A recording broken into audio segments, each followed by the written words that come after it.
एक बार एक छोटी सी बच्ची हाथ में मिट्टी की गुल्लक लेकर के भागती हुई एक दवाइयों की दुकान पर गई। वो काफी देर तक वहां पर खड़ी रही, लेकिन दुकानदार का ध्यान उसकी तरफ नहीं गया, क्योंकि और भी बहुत सारे लोग खड़े हुए थे। उसने दुकानदार को कई बार बुलाया, लेकिन वहां पर भीड़ इतनी थी कि दुकानदार का ध्यान उसकी तरफ गया ही नहीं। और फिर उस बच्ची को थोड़ा सा गुस्सा आया, तो उसने अपनी मिट्टी की गुल्लक लेकर के वहीं काउंटर पर जोर से रख दी, जिसके बाद में जो दुकानदार था और जितने भी लोग खड़े थे वो सब उस बच्ची की तरफ देखने लग गए। और फिर उस दुकानदार ने उस बच्ची से पूछा, बेटे आपको क्या चाहिए? तो वो बड़े ही भोलेपन से बोली कि मुझे एक चमत्कार चाहिए। ये सुनकर के दुकानदार को कुछ समझ नहीं आया, ना ही वहां पर जो लोग थे उनको कुछ समझ में आया, और सब उसकी तरफ देखने लग गए। फिर दुकानदार ने बोला, बेटे चमत्कार तो यहां पर नहीं मिलता है। तो बच्ची को लगा कि वो उससे झूठ बोल रहा है, तो बच्ची ने कहा कि मेरी गुल्लक में बहुत पैसे हैं, आप बताओ आपको कितने पैसे चाहिए, लेकिन मैं आज यहां से चमत्कार लेकर के ही जाऊंगी।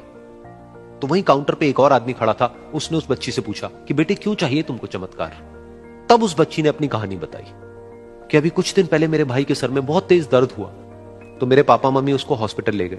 उसके बाद कई दिन तक मेरा भाई घर नहीं आया। तो मैंने कई बार अपने पापा से पूछा, लेकिन उन्होंने मुझे कुछ नहीं बताया। उन्होंने बार बार यही कहा कि वो आ जाएगा, वो कल आ जाएगा, वो कल आ जाएगा, लेकिन वो आ ही नहीं रहा था। तो मैंने देखा कि मम्मी रो रही है।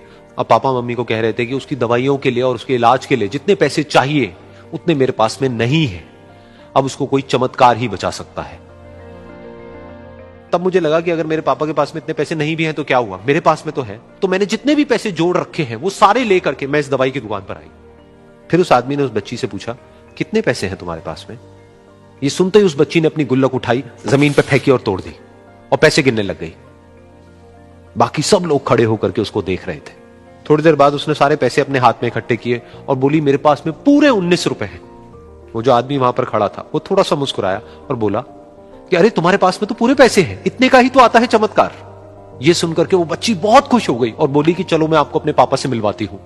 बाद में पता लगा कि वो आदमी कोई आम आदमी नहीं था, बल्कि एक बहुत बड़ा न्यूरोसर्जन था, और उसने सिर्फ 19 रुपए में उसके भाई की सर्जरी करी, और कुछ ही दिन बाद वो ठीक होकर के घर वापस आ गया। फिर कुछ दिन बाद वो बच्ची, उसका भाई, उसके पापा, उसकी मम्मी, चारों एक साथ बैठे हुए थे और बात कर रहे थे। तो उसकी मम्मी ने उसके पापा से पूछा कि अब तो बता दो ये चमत्कार आपने किया कैसे? तो उन्होंने अपनी बेटी की तरफ देखा और बोले, ये चमत्कार मैंने नहीं, इसने किया है।